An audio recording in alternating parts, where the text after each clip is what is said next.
The negotiation chamber aboard Threshold Station had been designed, generations before humanity ever set foot in it, to unsettle whoever sat on the weaker side of its long central table. High ceilings meant to dwarf a visiting delegation, lighting angled to leave the room's edges in shadow while the table itself sat washed in stark, clinical brightness and acoustics engineered, so that even a whispered aside carried further than its speaker intended, forcing every word spoken there into the open. First Speaker V. Hollis Core of the Osirian Compact had used this room 14 times across his long diplomatic career to extract concessions from species considerably more established than the one currently scheduled to occupy the chair across from him, and he saw no reason to expect today's session would prove any different. The Compact's ultimatum had been delivered 3 weeks earlier, in language deliberately stripped of any diplomatic softening. The border colony of Halden's Reach, a modest Terran settlement of some 40,000 souls sitting atop a mineral deposit the Compact's Industrial Council had coveted for over a decade, would be surrendered to Osirian administration within the month, or the war fleet currently holding position at the edge of the system would ensure the colony's surrender became considerably less voluntary. It was, by V. Hollis Core's own private estimation, a generous offer. The Compact could simply have taken Halden's Reach outright, given the modest defenses Earth had stationed there, and the fact that his government had instead extended the courtesy of a negotiated transfer said more about interstellar optics than any genuine reluctance to use force. He had expected, given the stakes, that Earth would send its most senior available diplomat to this table, someone with the standing to plead for better terms, or perhaps the desperation to attempt some clumsy show of resolve before the numbers made the futility of resistance obvious to everyone in the room. What he had not expected, when the chamber's doors finally opened at the appointed hour, was the young man who walked through them alone, unaccompanied by any of the aides or advisors protocol generally demanded for a negotiation of this magnitude, carrying a worn shoulder bag and an expression of mild, unhurried composure that V. Hollis Core found, in the first several seconds of the encounter, almost insulting in its casualness. "Attaché Daniel Whitfield," the young man said, taking the seat across the table with the unremarkable ease of someone settling in for a routine meeting rather than a negotiation over the fate of 40,000 people. "Sorry for the delay. Ambassador Reyes was meant to be here, but her transport got held up in a scheduling snarl 3 systems back, and I drew the short straw on filling in. I promise I've read the briefing materials." V. Hollis Core studied him for a long moment, searching, out of long habit, for whatever nervous tell or barely restrained desperation an experienced negotiator learned to look for in a weaker party's opening posture. He found neither. The young man across the table looked, if anything, faintly tired, in the ordinary way of someone who had simply had a long day, and entirely unbothered by the fact that he was, by any reasonable measure, sitting across from a war fleet's worth of leverage with nothing but his own voice to answer it. "Then let us begin, Attaché Whitfield," V. Hollis Core said, allowing the faintest edge of contempt to color his translated voice. "I trust you understand the stakes of this conversation rather better than your casual arrival might suggest." "I understand them fine," Daniel said, pulling a data slate from his bag and setting it on the table without any particular urgency. "I just didn't see much point rushing and looking like I hadn't slept. Doesn't change the numbers either way, and it's usually easier to think clearly on a full stomach and a decent night's rest. Shall we get into it?" V. Hollis Core had negotiated across this exact table with representatives of the Meridian Compact, the Illumin cultural envoys, And once, memorably, a delegation from a border kingdom whose lead negotiator had wept openly by the session's second hour. He had never once, in a diplomatic career spanning 6 decades, opened a negotiation of this magnitude with quite so little ceremony, and something about the young human's easy, unbothered manner needled at him in a way he found difficult to name and even more difficult to dismiss. "The terms remain as previously transmitted," he said, folding his hands atop the table with the deliberate formality he generally reserved for moments intended to convey the full weight of compact authority. "Halden's Reach will be surrendered to Osirian administration within 30 days. Your colonists will be permitted safe passage to relocate elsewhere within Terran space, and the compact will consider the matter of the border dispute close. Said I would remind you, Attaché Whitfield, that the alternative to this arrangement involves considerably less consideration for your colonists' safety, and a war fleet currently positioned to make that alternative a reality within hours of any formal refusal." Daniel scrolled through something on his data slate, unhurried, and made a small, considering noise that carried no particular alarm in it at all. "Right. I've got the fleet composition your people sent over as part of the ultimatum package. 16 capital ships, 40-some escorts. Reasonably serious hardware for a border dispute over a mineral deposit." He looked up, meeting V. Hollis Core's gaze with an expression of mild, genuine curiosity, rather than the fear the first speaker had been counting on. "Can I ask you something, actually, before we get properly into the terms? Purely out of curiosity." "You may ask," V. Hollis Core said, somewhat thrown by the request but unwilling to let the disruption show. 40,000 people and a mineral deposit," Daniel said. "That's the whole of it. No broader territorial claim, no historical grievance, nothing beyond the resource value sitting under the colony's northern ridge."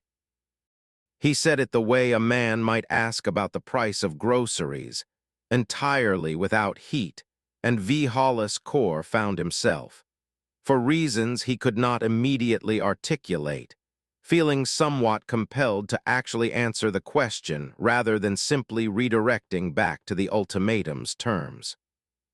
"The deposit represents a considerable strategic value to the compact's industrial base," he said. "I fail to see the relevance of the question to today's proceedings." "Just trying to understand the shape of what we're actually negotiating," Daniel said, setting the data slate aside and reaching, without any particular ceremony, into the worn shoulder bag he'd carried into the chamber. "Helps me figure out what kind of conversation this actually needs to be. Mind if I eat while we talk this through? I skipped breakfast getting the transfer paperwork sorted, and I find I do a lot better in long meetings if I'm not running on an empty stomach." He did not wait for an answer. By the time V. Hollis Core had processed the question fully enough to formulate any kind of response, the young human attaché had already produced, from somewhere within the bag's worn canvas depths, a sandwich wrapped in ordinary paper, and unwrapped it with the same unhurried, unbothered ease he'd shown since walking through the chamber's doors, setting it on the table beside his data slate, as though the two objects belonged in exactly the same category of unremarkable meeting preparation.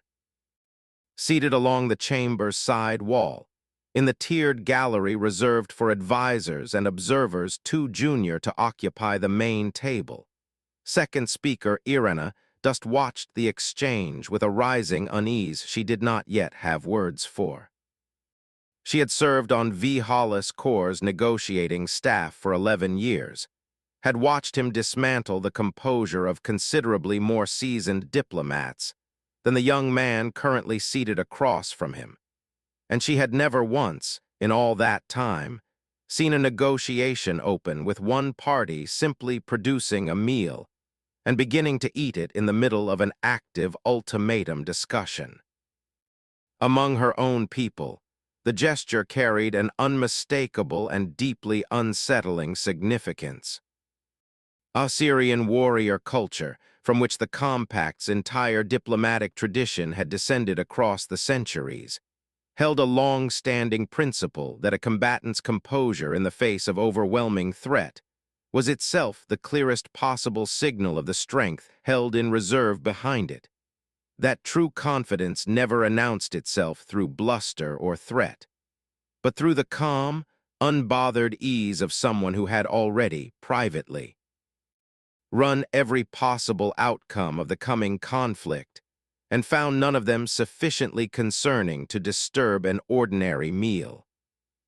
It was a principle so deeply embedded in Assyrian military tradition that formal challenge ceremonies among the Compact's oldest noble houses still included, as their opening ritual, a shared meal eaten in total silence before either party spoke a word of the dispute between them. A demonstration, understood by every participant, that whoever ate with the steadier hand held the stronger position. She leaned toward the advisor seated beside her, an intelligence officer named Threl Bassari, who had spent the better part of a decade studying Terran diplomatic behavior for exactly this kind of encounter, and kept her voice low enough that the chamber's acoustics would not carry it to the main table. "Tell me you have some briefing note that explains this," she said. "Some cultural context that makes what I'm watching mean something other than what it appears to mean." Threl Bassari did not answer immediately, his attention fixed on the data slate in his own lap, scrolling rapidly through the accumulated briefing materials his office had prepared. For this exact session, there's nothing in the standard behavioral profile about Terran negotiators eating during active talks, he said finally, and something in his voice had gone considerably more careful than it had been at the session's opening. But there is a note, buried in an older intelligence summary, about an incident 4 years ago involving a Terran fleet commander who reportedly finished a meal calmly aboard his own bridge while his ship took sustained weapons fire during an engagement that, according to every other data point we have on it, his side had no reasonable expectation of winning. His side won that engagement decisively. The summary flagged the meal as an anomaly worth further study. Nobody ever completed the study. Irena Dust looked back toward the main table, where Daniel Whitfield had taken an unhurried first bite of his sandwich, and was, by every visible measure, engaged in ordinary conversation with V. Hollis Core about the relative merits of some Terran condiment neither of them had any particular reason to be discussing during a negotiation over a colony's fate, and felt the first genuine thread of alarm settle into her chest. "First speaker," she said, rising from her seat with rather more urgency than protocol generally permitted from the observer's gallery. "Might I request a brief recess before we proceed further?" V. Hollis Core granted the recess with a curt nod, unwilling to let his own composure crack in front of the human attaché, but privately grateful, in a way his decades of diplomatic training made difficult to fully suppress, for the chance to consult his staff before proceeding further. Daniel Whitfield accepted the pause with the same easy indifference he'd shown to everything else in the room so far, offering only a mild, "Sure, take your time," before returning his attention to his sandwich. And it was that unbothered response, more than anything said in the recess that followed, that V. Hollis Core found himself turning over in his mind as he withdrew to the chamber's adjoining consultation room. "Explain yourself," he said once the door had sealed behind his senior staff. "What am I looking at, Irena? Speak plainly." "I don't know with certainty," Irena Dust said, "and I'd rather admit that plainly than offer you false confidence in either direction. But consider what we do know. The Terrans sent a junior attaché to a negotiation of this magnitude, ostensibly because their senior ambassador's transport was delayed. A delay we have no independent confirmation actually occurred, and which conveniently placed a considerably more difficult negotiator to read across this table instead. That attaché arrived alone, without the retinue of advisors protocol would ordinarily demand, opened the session by asking a series of oddly specific questions about the true scope of our territorial interest in Halden's Reach, and is now eating a meal, calmly, in the middle of an active ultimatum discussion. A gesture that, in our own tradition, signals nothing short of complete confidence in one's ability to survive whatever threat currently sits across the table. "You believe this is deliberate," V. Hollis Core said. "A calculated performance designed to unsettle us." "I believe," Irena said carefully, "that we do not actually know enough about current Terran military capability in this sector to rule it out, and that everything we have learned about this species since first contact suggests a pattern of deliberately understated strength that has, on at least 3 separate occasions in the last several years, proven considerably more substantial than initial intelligence assessments indicated." I would remind the first speaker of the incident at Sol System, where a fleet 40 times the size of any registered Terran navy emerged from decades of complete secrecy to dismantle a full correction fleet in under an hour.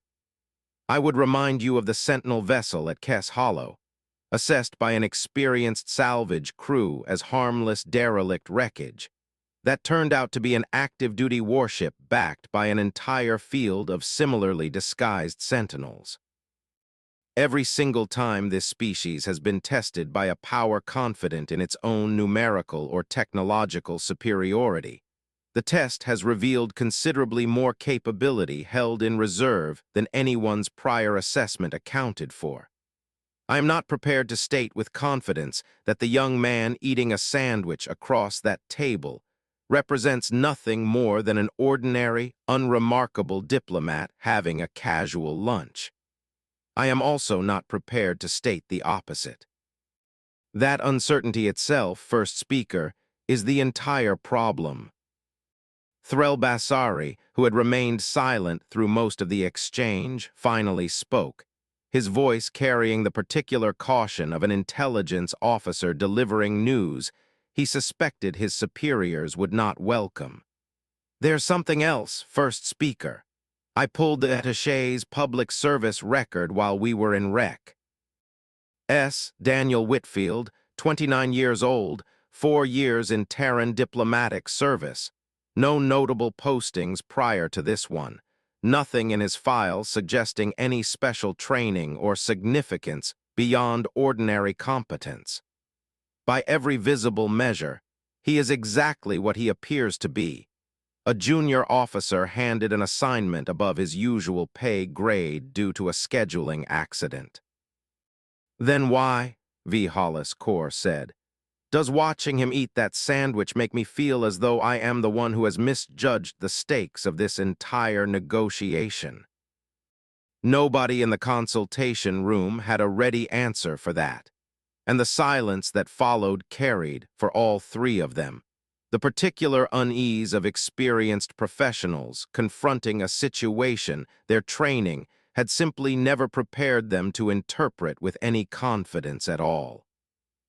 The delegation returned to the main table considerably more subdued than they had left it, and Daniel Whitfield, finishing the last bite of his sandwich and folding the wrapper into a neat, unhurried square before setting it aside, greeted their return with the same mild composure he'd shown throughout. "Ready to pick back up?" he asked. "Sorry again for the informal approach. I know these sessions are usually a bit more buttoned up, but I find I represent my government's position rather more clearly when I'm not distracted by my own stomach." V. Hollis Core studied him for a long moment before responding, searching, with rather more scrutiny than he'd applied at the session's opening, for any crack in the young man's composure that might betray the performance Irena Dust suspected lay beneath it. He found nothing, no flicker of calculation, no telltale strain of a man maintaining a difficult act. Only the same unhurried, faintly tired ease of someone who had, by every visible measure, simply been hungry and addressed the matter without particular ceremony.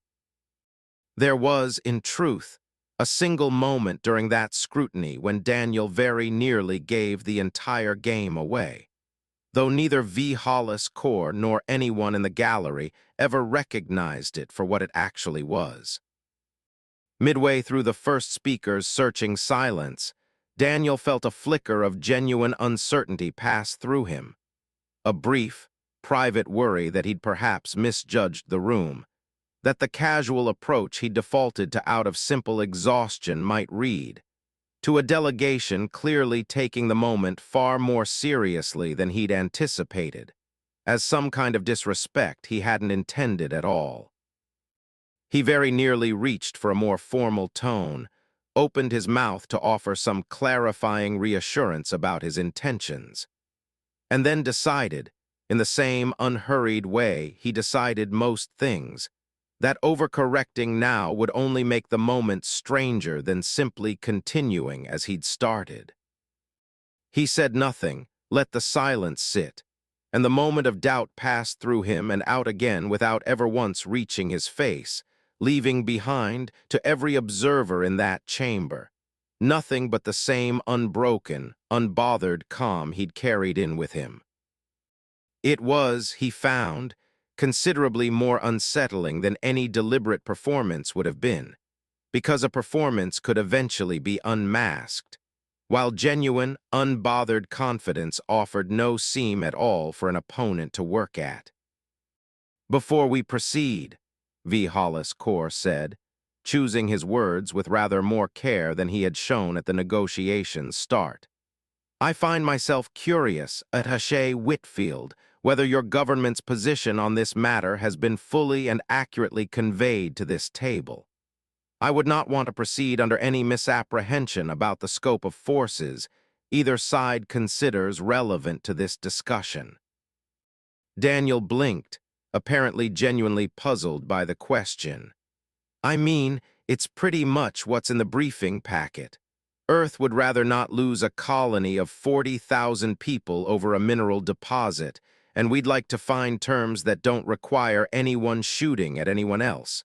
That's about the whole of our position, honestly. I don't think there's much more scope to it than that." He glanced at his wrist chrono, an ordinary, unremarkable gesture that nonetheless drew Irena Dust's immediate and visible attention from the gallery. "Sorry, I've got a call with the colony's civilian administrator. In about 40 minutes I need to be ready for. She's understandably anxious about all this. And I promised I'd have something concrete to tell her by then. Not trying to rush you, just flagging the timeline." V. Hollis Core found himself, for the first time in longer than he cared to admit, entirely unable to determine whether the mention of a scheduling constraint represented an ordinary administrative detail or a deliberate, understated signal that the human side considered this entire negotiation a matter of relatively minor consequence weighed against the rest of Daniel Whitfield's day. A possibility that, given everything Irena Dust had raised in the consultation room, struck him as considerably more plausible than it had any right to. "Let us proceed expeditiously, then," V. Hollis Core said, and heard with some private dismay the faint note of accommodation that had crept into his own voice, a tone he had not intended to extend to this negotiation at all. "The compact's position," V. Hollis Core continued, and something in his phrasing had shifted subtly from the flat, absolute language of his opening ultimatum toward something considerably closer to an actual proposal, "remains that Halden's Reach's mineral deposit represents a matter of significant strategic interest. We would, however, be prepared to discuss a joint extraction arrangement, rather than a full territorial transfer, should Earth find such an arrangement more agreeable." Daniel considered this for a moment, tapping a note into his data slate with no particular urgency. "That's actually a pretty reasonable place to start," he said. "Might save us both a lot of trouble. Can I ask, and I mean this as a genuine question, not a dig, why open with a full surrender ultimatum if a joint extraction deal was on the table the whole time? Seems like it would have saved everyone 3 weeks of tension." It was, V. Hollis Core reflected privately, an entirely fair question, and one he found himself, for reasons that had very little to do with ordinary diplomatic strategy, and rather a great deal to do with the sandwich sitting folded and forgotten at the edge of the table, unwilling to answer with anything less than an uncomfortable measure of honesty. The Compact's counsel believed a maximalist opening position would secure more favorable terms than an initial offer of partnership, he said. "It is, I confess, standard practice in negotiations of this kind." "Makes sense," Daniel said, entirely without judgment. "For what it's worth, my read is that a joint extraction deal, with fair revenue split and continued Terran civil administration over the colony itself, probably gets approved on our end without much friction at all. I'd want to run the actual numbers past people who understand mineral economics a lot better than I do, but in principle, I don't see why we couldn't have something workable drafted by end of week." He glanced again at his wrist chrono, the same unhurried, unremarkable gesture that had, twice now, sent a fresh wave of quiet alarm through the gallery behind him. "That actually work out well timing-wise. I'd rather bring my colony administrator good news than a fight." Irena Dust, watching from the gallery, found herself gripping the arm of her seat rather more tightly than the moment strictly warranted, turning the exchange over in her mind with the same careful, anxious scrutiny she'd have applied to a battlefield report rather than a trade discussion. Every element of the human attaché's conduct, taken individually, could be explained as nothing more than ordinary, unremarkable competence. A young diplomat handling an unexpected assignment with more composure than his junior rank might suggest, offering reasonable terms because reasonable terms genuinely served his government's interests, checking the time because he genuinely had another meeting to prepare for. And yet the cumulative weight of it, layered atop everything the Compact's own intelligence had learned about this species' habit of holding vastly more capability in reserve than any outside observer ever accounted for, made it impossible for her to fully dismiss the alternative reading.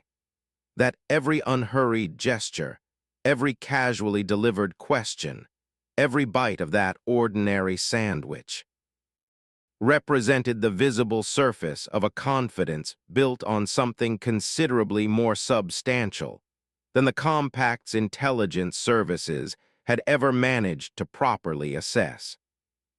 "First speaker," she said quietly, leaning forward in her seat, "I would recommend we accept the joint extraction framework as the basis for further negotiation and conclude today's session on those terms. I do not believe further pressure serves the Compact's interests here." V. Hollis Core, who had reached, across the preceding 20 minutes, a private conclusion remarkably similar to his advisor's, found himself nodding before he had fully decided to agree with her out loud. The formal agreement, drafted over the following 3 days by staff on both sides working from the framework established at that first, strange session, exceeded every projection Terran Unified Command had privately allowed itself to hope for when the Osirian ultimatum first arrived. Halden's Reach retained full civil administration under Terran governance.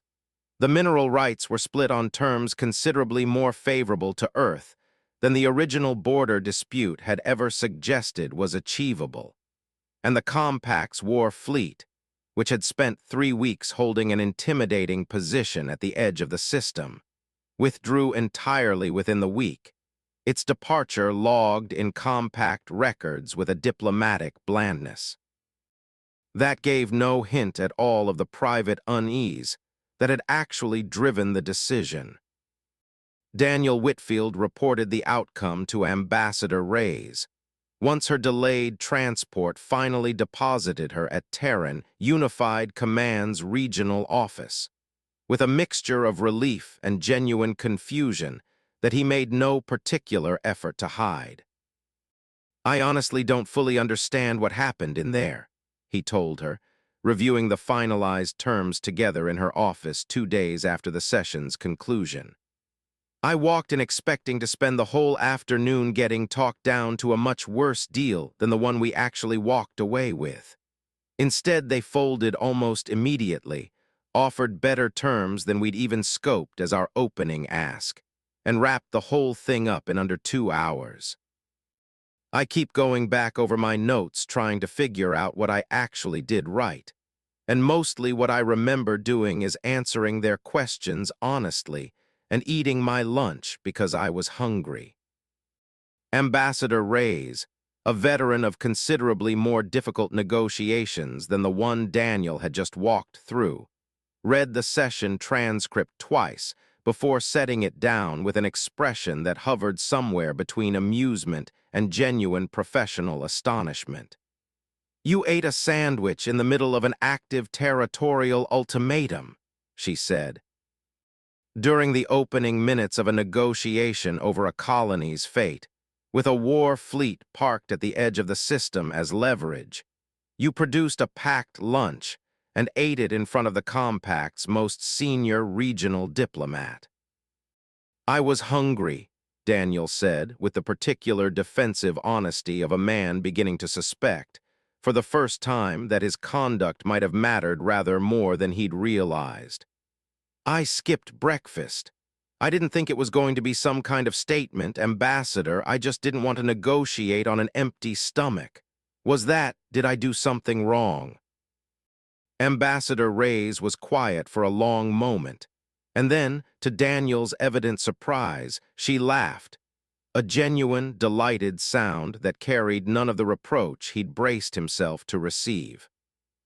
"Attaché Whitfield," she said, "I have spent the better part of 30 years in this service trying to teach junior diplomats how to project exactly the kind of unbothered confidence that makes a negotiating opponent doubt their own position. And it has never once occurred to me that the simplest, most effective version of that lesson might just be an actual sandwich, eaten by someone who genuinely wasn't performing anything at all. I don't think you did anything wrong. I think you may have accidentally executed the single most effective piece of diplomatic theater this office has seen in a decade, entirely by not realizing you were doing theater at all.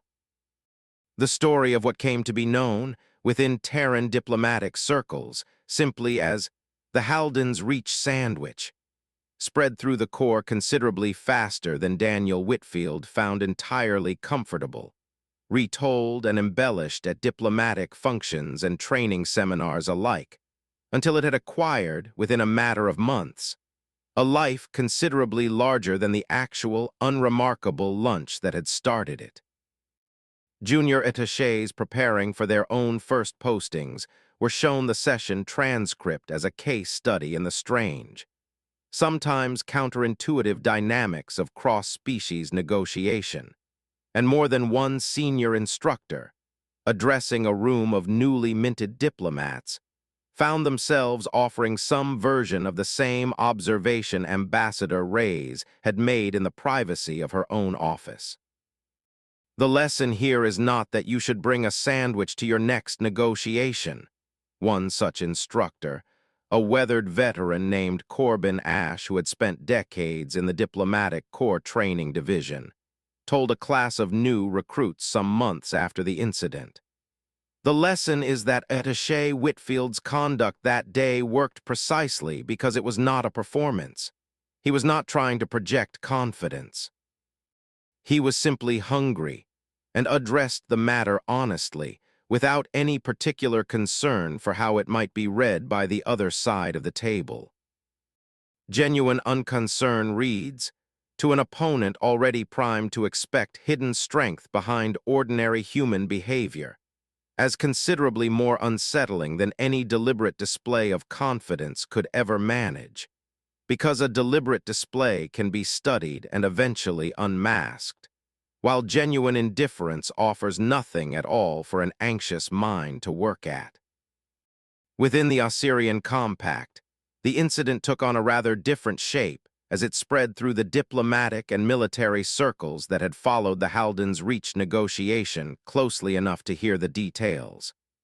V. Hollis Corps' own account of the session, submitted as a formal report to the Compact's ruling council, proved considerably more candid than protocol strictly required, a choice he made deliberately, having concluded in the weeks following the negotiation that colleagues across the Compact's diplomatic service deserved an honest accounting of exactly what had actually happened, rather than a sanitized version that obscured the true nature of the miscalculation. "I do not believe," he wrote, in a passage that would later be quoted with varying degrees of accuracy across a considerable portion of Compact diplomatic training material, "that the Terran attaché's conduct during the Haldan's Reach negotiation represented any deliberate strategy on his government's part.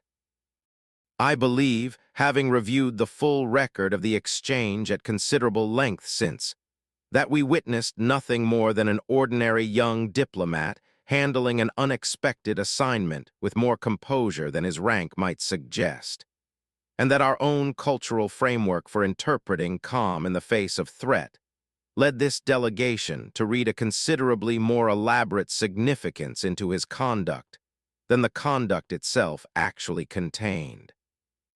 I would nonetheless caution this council against dismissing the outcome as mere misunderstanding.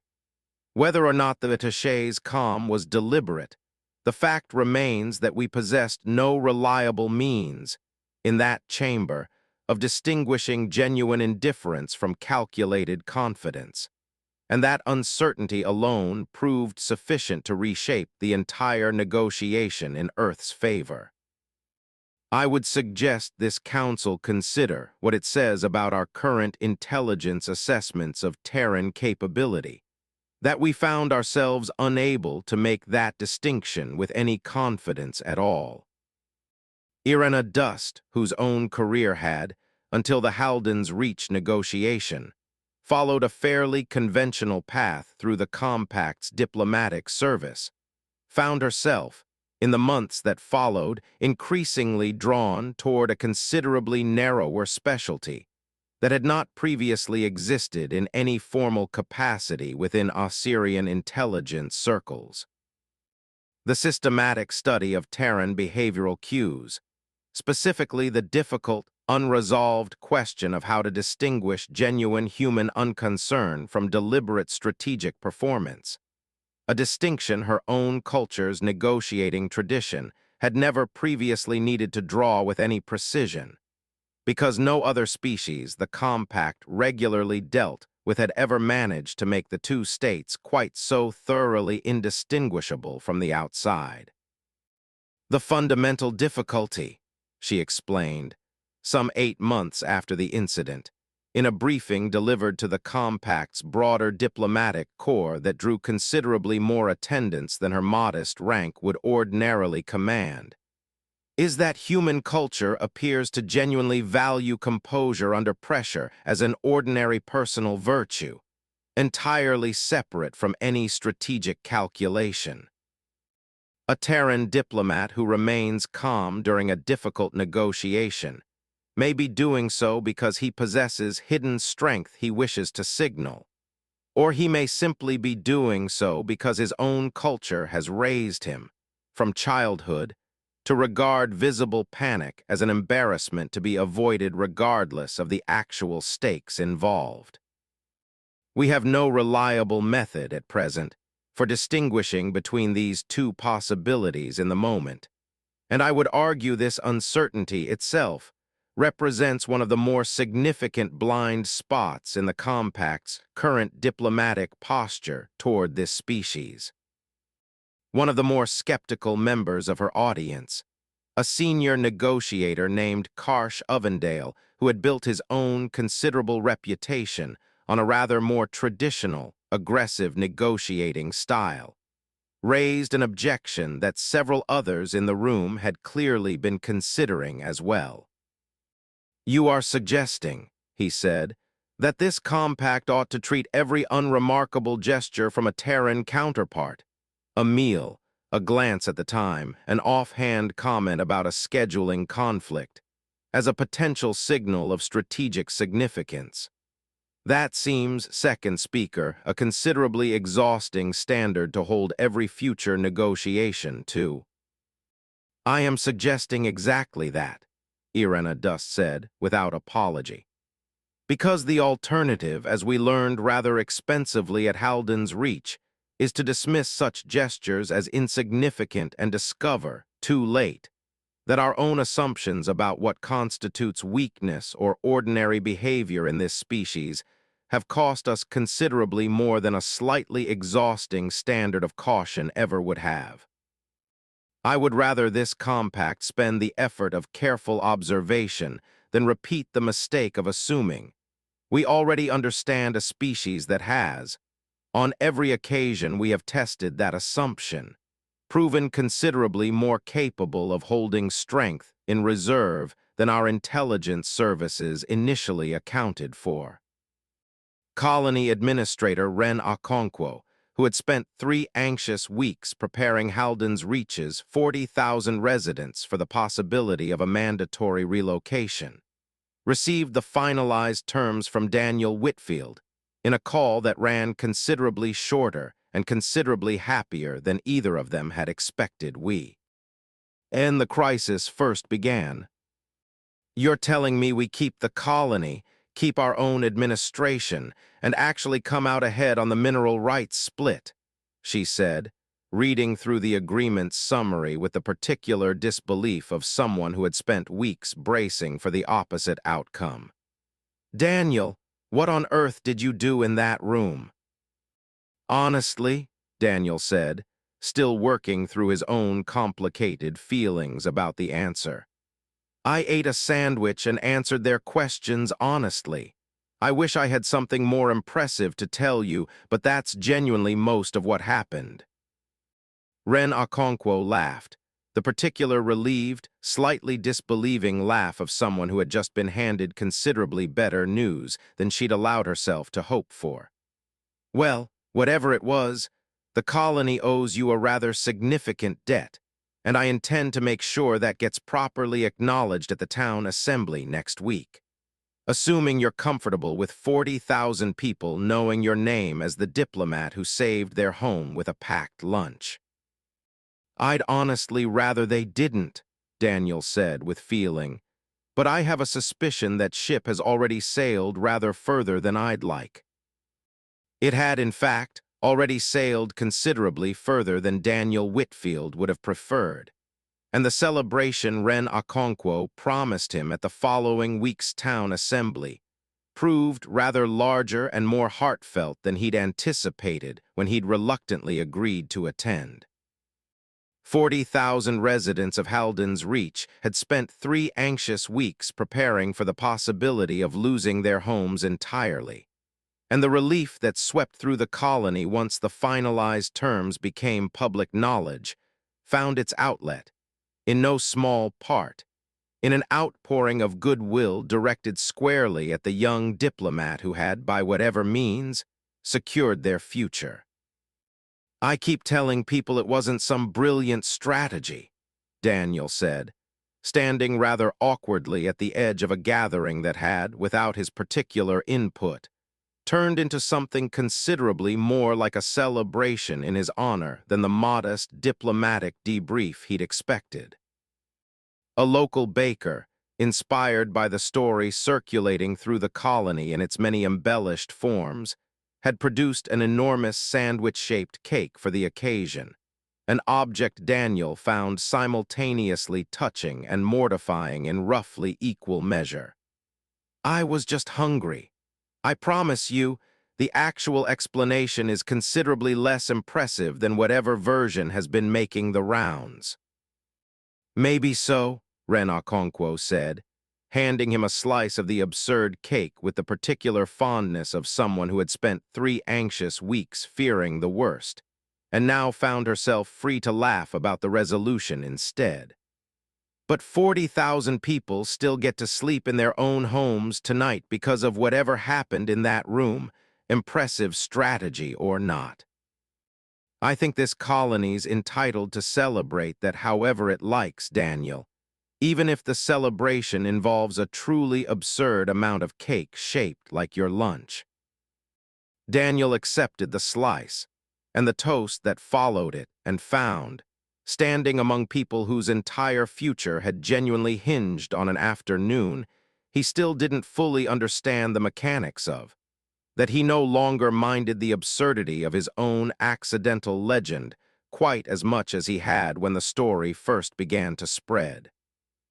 There were, he reflected, considerably worse things a diplomatic career could be remembered for than an ordinary sandwich that happened, through no particular effort of its own, to save a colony's home. The story continued spreading across the following year, through channels well beyond the diplomatic corps and the Assyrian Compact's own internal circles. It reached, eventually, the wider coalition's diplomatic gossip networks, retold at receptions and conferences with the particular relish reserved for stories that combined genuine strategic consequence with an irresistibly human absurdity at their center, until pulling a Whitfield became, within a certain circle of coalition diplomats, informal shorthand for any negotiating tactic built on projecting complete, unbothered indifference to a counterpart's leverage. More than one delegation, in the years that followed, attempted to test the phenomenon directly by bringing their own meals to negotiations with Terran counterparts, hoping to unsettle their opposite numbers through the same unnerving display that had, according to the increasingly embellished version of events circulating through diplomatic circles, apparently won Earth an entire colony's favorable terms. The results of these deliberate imitations proved almost universally underwhelming, a fact that Ambassador Reyes found rather more instructive than the original incident itself. A delegation from the Illumin Concord brought an elaborate 7-course meal to a trade negotiation last month, apparently under the impression that matching or exceeding our supposed tactic would grant them some equivalent advantage, she told Daniel, some years after his own promotion, over one of their regular dinners. Our negotiator reported that it mostly just made the whole session run considerably longer than anyone wanted, and nobody on either side of the table felt remotely unsettled by any of it. I believe the lesson your career keeps teaching this entire diplomatic community, Daniel, whether or not any of them are actually absorbing it, is that the tactic was never the food. It was the total absence of a tactic at all. You cannot manufacture genuine indifference by copying its props. You can only actually not be afraid, or you can perform not being afraid. And the difference between those two states turns out to be considerably more visible to a sufficiently anxious observer than most people assume. Daniel found this observation, delivered with Reyes's characteristic dry precision, rather more useful than the story's more embellished retellings had ever managed to be, and he carried it with him in one form or another through the whole of the considerably more storied career that followed, a career built, as it turned out, on nothing more elaborate than an ordinary willingness to be exactly as calm as circumstances actually warranted, and to let that honest calm speak for itself, rather than dressing it up as anything more deliberate than it had ever actually been. Ambassador Inez Calloway, addressing an unrelated session of the Galactic Council some months later, found herself fielding an unexpected question from a colleague who had clearly heard some garbled version of the story secondhand and wanted confirmation of its more embellished details. "Is it true?" Counselor Aveline Torsk of the Meridian Compact asked her, during an informal exchange following the session's close, "that one of your junior diplomats single-handedly reduced a hostile fleet's ultimatum to a favorable trade agreement by eating a meal in front of their negotiating team?" "The broad strokes are accurate, though I'd push back gently on single-handedly," Inez said, with the particular dry amusement of someone who had, by that point, fielded several dozen variations of the same question. "He was hungry. He ate lunch. The rest, from what I understand, was almost entirely the other side's own cultural framework doing the heavy lifting of turning an unremarkable sandwich into a diplomatic incident. I confess I find it one of the more delightful ironies of our species' current standing in this galaxy, that after decades spent carefully building a reputation for deliberate, patient understatement, we've apparently reached the point where an actual accident of ordinary human behavior gets read with exactly the same weight as anything we've ever done on purpose. Daniel Whitfield's career took a turn he had neither sought nor entirely welcomed in the year following the Halden's Reach negotiation.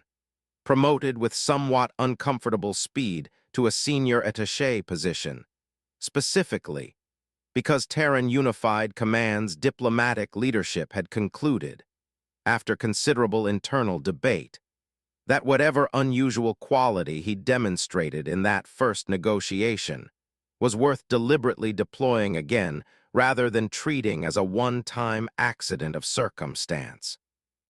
He found the promotion flattering and faintly absurd in roughly equal measure, and said as much, more than once, to Ambassador Reyes, who had become something of an informal mentor in the months since.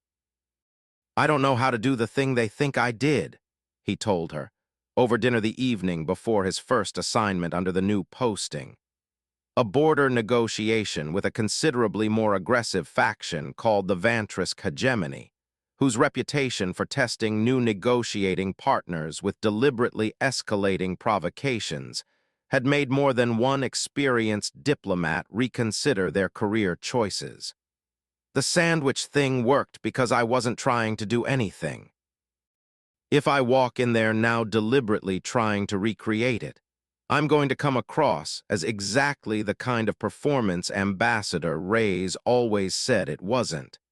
And I think that's going to read very differently to people who have actually heard the story and might be specifically braced for it." "Then don't try to recreate it," Reyes said, with the particular patience of someone who had watched a great many junior diplomats overthink their way into unnecessary trouble.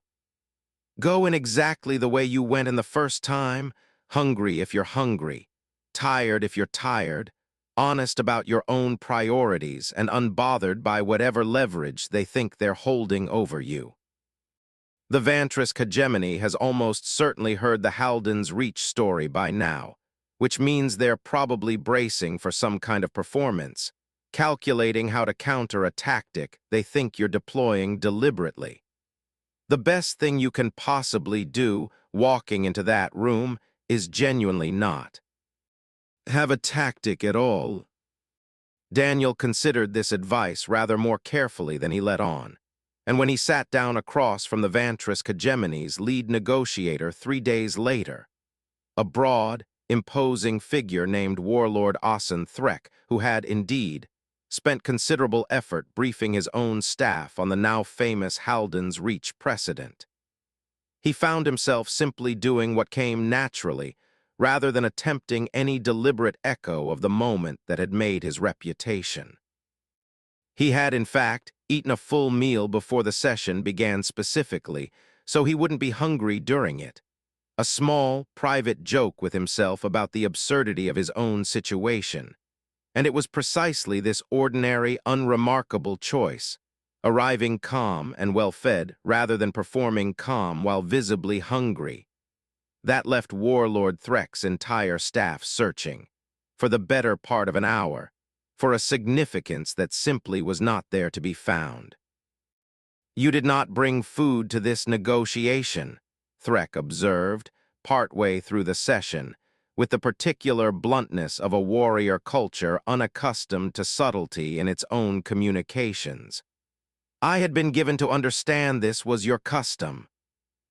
"I ate before I got here," Daniel said, entirely truthfully. "Didn't seem worth doing it differently just because people are expecting it now. I'd rather actually pay attention to what you're saying than perform a bit for an audience that's already decided what it means either way." The observation, delivered with the same unbothered honesty that had defined his conduct a year earlier, unsettled Warlord Threk's staff, rather more thoroughly than any deliberate repetition of the original sandwich could have managed, precisely because it demonstrated, with a clarity none of them had anticipated, that the young diplomat's composure had never depended on any specific prop or gesture at all, that the quality unsettling them was not a sandwich, or a wrist chrono, or any particular piece of stagecraft, but something considerably harder to counter.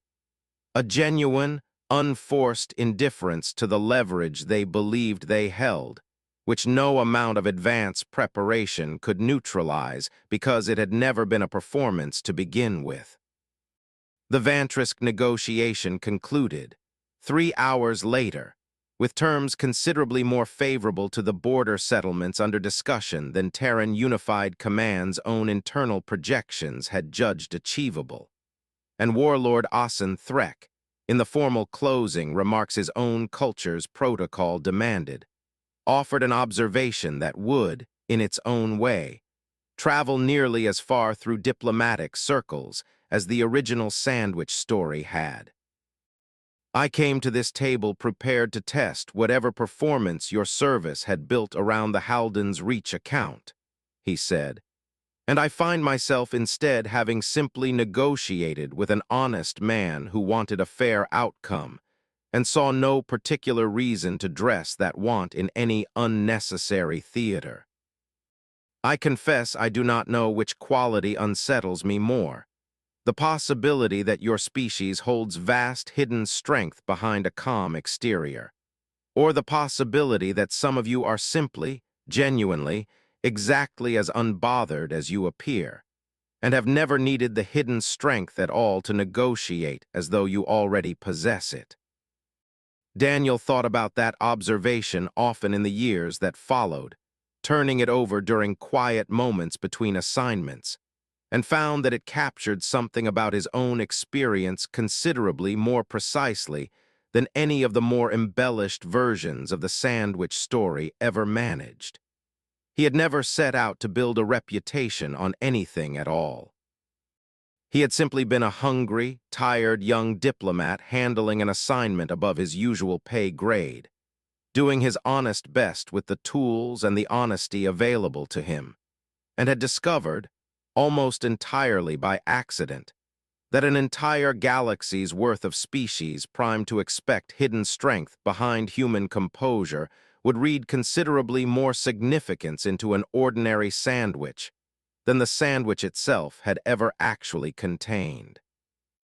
"I used to worry," he told Ambassador Reyes, some years into his now considerably more storied career, during one of their regular check-ins that had, over time, become as much friendship as mentorship, "that I was somehow getting credit for something I hadn't actually earned.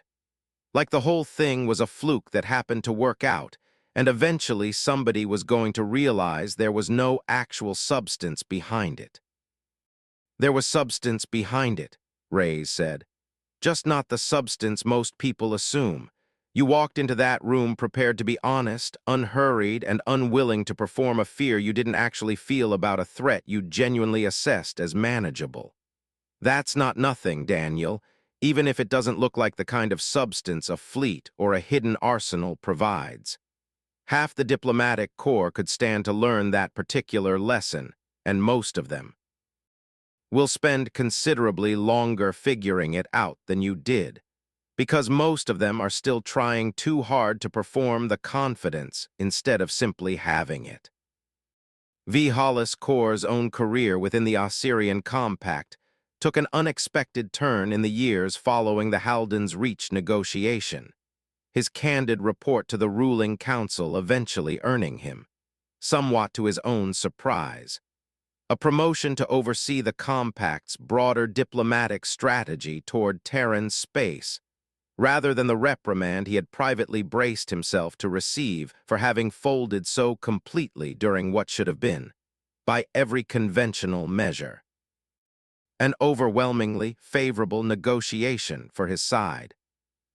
You did the Compact a considerable service by reporting the incident honestly rather than obscuring your own miscalculation, the Council's presiding minister told him during the session that confirmed his new appointment. A great many negotiators in your position would have quietly let the favorable terms stand without ever examining why they'd agreed to them, and this compact would have learned nothing at all from the experience. Your willingness to interrogate your own uncertainty, first speaker, is precisely the quality this compact needs guiding its approach to a species we have clearly, repeatedly, underestimated in ways that have cost us considerably more than a single mineral dispute. V. Hollis Corps accepted the appointment with a private wariness he did not entirely share with his new staff, having concluded, in the years since that strange afternoon in the Threshold Station negotiation chamber, that the most valuable lesson of the entire encounter had very little to do with sandwiches or wrist chronos or any of the specific details that had made the story so irresistible to retell, and rather a great deal to do with a more uncomfortable, more durable truth about the limits of his own culture's diplomatic tradition. Osirian negotiating strategy had been built, across generations, on a framework that assumed calm in the face of threat always meant something. That composure was itself a kind of currency, spent deliberately by those who possessed genuine strength to spare. It had never occurred to his tradition's architects that a species might simply value calm as an ordinary personal virtue, unconnected to any strategic calculation at all, and that this simple cultural difference alone was enough to make every encounter between the two peoples considerably more unpredictable than either side's intelligence services had ever properly accounted for. "We are negotiating," he told Irena Dust, now his own senior advisor in the new role during one of their frequent strategy sessions, "with a species whose calm we cannot reliably interpret because we do not yet understand whether that calm signals genuine confidence, ordinary temperament, or simply a young man who skipped breakfast. I have come to believe, Irena, that this uncertainty is not a problem to be solved through better intelligence gathering. I believe it may simply be the permanent condition of dealing with this particular species, and that the wisest course for this compact is to negotiate honestly and in good faith, rather than continuing to search for a key that unlocks a code I no longer believe exists." Back on Earth, the story acquired a rather different, considerably more light-hearted life of its own, spreading through popular media with none of the careful diplomatic analysis that had occupied Irena Dust's briefings or V. Hollis Corps' private reflections, and rather more of the irreverent delight a species tends to take in a genuinely good story about one of its own accidentally becoming legendary through an act of complete ordinariness. A small delicatessen near the Terran Diplomatic Corps regional headquarters, whose owner had once served Daniel Whitfield his actual lunch on the morning of the Haldan's Reach negotiation, began offering a sandwich under the name, the Whitfield Special, within months of the story's first public telling, and found, to considerable commercial delight, that the novelty drew customers from well outside its usual neighborhood clientele. Daniel discovered this fact by accident, stopping into the same delicatessen out of habit some 8 months after the negotiation, and finding his own name printed on a laminated menu board above a description of the sandwich that bore only a passing resemblance to what he actually remembered eating that day. "I want it on record," he told the owner, a cheerful older woman named Delphine Marsh who had run the shop for over 20 years and greeted the sudden fame of her modest establishment with considerably more good humor than embarrassment, "that I did not have avocado on that sandwich. I'm fairly sure it was just turkey and mustard. I don't even like avocado." "The avocado tests better with customers," Delphine said, entirely unbothered by the historical inaccuracy. "I'm not in the bus." Ines of letting facts get in the way of a good sandwich, attaché Whitfield. "You should be flattered. Half the tourists coming through this district these days are ordering it specifically because they heard some version of the story, and most of them seem to believe eating it themselves might make them a little more intimidating in their own next difficult conversation." Daniel laughed, despite himself, and ordered the sandwich anyway, avocado and all, finding it considerably better than the version he actually remembered eating during the negotiation itself, and reflected, walking out of the shop with the wrapped sandwich in hand, that there was something rather fitting about the whole absurd afterlife the story had taken on, that an accident of ordinary human hunger, misread by an entire alien diplomatic tradition as an act of profound strategic confidence, had come full circle to become, on his own homeworld, nothing more than a slightly overpriced lunch special and a running joke among his colleagues, exactly the kind of gentle, unglamorous humor his own culture reserved for its accidental legends rather than its deliberate ones. 10 years after the Haldens reached negotiation, Daniel Whitfield stood before a room of newly minted Terran diplomats at the start of their own careers, delivering a training session that Terran Unified Command's Diplomatic Academy had, somewhat to his continued bemusement, made a permanent fixture of its curriculum. He had given some version of this talk perhaps 30 times over the intervening decade, and had long since stopped feeling the particular embarrassment that once accompanied the retelling, settling instead into a comfortable, slightly wry honesty about exactly what had and hadn't actually happened that day. "I want to be clear about something before we go any further," he told the assembled recruits, most of them barely out of their own training and visibly eager for whatever secret they assumed the famous story contained. "I did not have a strategy. I did not calculate that eating a sandwich would unsettle an alien diplomatic delegation into surrendering a negotiating position they'd spent weeks preparing to defend. I was hungry, I ate my lunch, and an entire alien culture's negotiating tradition did the rest of the work for me, reading a significance into my ordinary hunger that had absolutely nothing to do with any deliberate performance on my part. If you walk out of this room today planning to bring a sandwich to your own first difficult negotiation, hoping to recreate what happened to me, I promise you it will not work, because the moment you're doing it on purpose, you've already lost the one quality that actually mattered." One of the recruits, a sharp young woman near the front of the room, raised her hand with the particular directness Daniel had come to recognize, over a decade of giving this talk, as belonging to the recruits who would go on to do this work rather well. "Then what's the actual lesson, sir, if it's not about the sandwich itself?" Daniel considered the question for a moment, the same question he'd been asked some version of in nearly every one of these sessions, and found, as he usually did, that his answer had grown a little more precise with each retelling, sharpened by a decade of turning the strange, accidental legacy of that afternoon over in his own mind.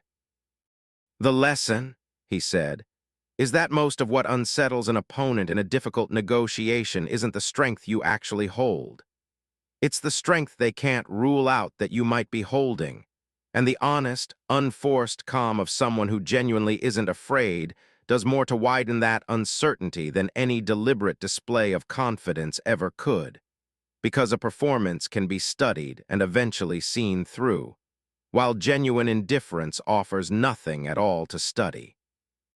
I'd encourage every one of you to spend rather less energy learning how to perform confidence you don't feel, and rather more energy learning how to actually assess a situation honestly enough that the confidence you do feel is genuine. The rest, as it turns out, tends to take care of itself. I certainly never planned for any of it to work out the way it did. I just didn't want to negotiate on an empty stomach.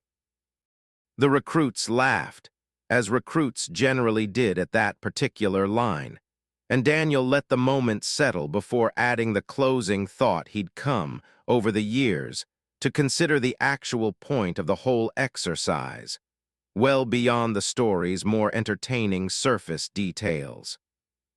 The galaxy has spent the better part of a century learning, in fits and starts, and usually the hard way, that our species tends to hold rather more in reserve than our modest, unassuming presentation generally suggests. I didn't build that reputation. Braver, more deliberate people than me built it. Across decades of quiet work, most of them never got any credit for it all. I simply happened to be sitting at the right table on an ordinary, hungry afternoon, when that reputation did some of its work without my even realizing it was happening. That's not a strategy any of you can replicate on purpose. But the honesty underneath it, the willingness to actually be exactly as calm as you appear, rather than performing a calm you don't feel, that part, I think, is worth every one of you learning properly, because it will serve you considerably better across an entire career than any single lucky afternoon with a sandwich ever could. He dismissed the class not long after, and lingered a while longer in the empty briefing room once the recruits had filed out, looking over the same session transcript he'd reviewed more times than he could easily count across the intervening decade, still faintly amused, even now, by how thoroughly an entire alien diplomatic tradition had built such an elaborate reading atop something so genuinely, unremarkably ordinary. He thought, as he often did in these quiet moments after a training session, of V. Hollis Core, whom he had never met in person again after that single strange afternoon, but whose career he'd heard through the diplomatic corps' own informal channels, had gone on to considerable and rather more thoughtful success guiding the Osirian Compact's approach to Earth. He thought of Ren Okonkwo and the 40,000 people of Halden's Reach, still living, a decade later, in the homes that single negotiation had preserved for them. And he thought, with the particular fondness reserved for a joke that had somehow, against every reasonable expectation, turned out to matter, of an ordinary sandwich, wrapped in ordinary paper, that had never once been meant as anything more than lunch, and had become, almost entirely by accident, one small piece of the much larger, much stranger story of how a galaxy full of older, more established powers had slowly, reluctantly, learned to stop assuming they understood exactly what quiet human calm actually meant. He had not planned any of it. He had simply been hungry and honest and unwilling to perform a fear he did not feel, and an entire negotiation and an entire colony's future had turned on that small, unremarkable truth. It was not, he had come to believe, so very different from every other lesson this particular species seemed determined to keep teaching the rest of the galaxy, one accidental, unglamorous surprise at a time, that the quietest, most ordinary things a person could do were sometimes exactly the ones the wider universe found hardest to read, and hardest, once read, to ever fully forget.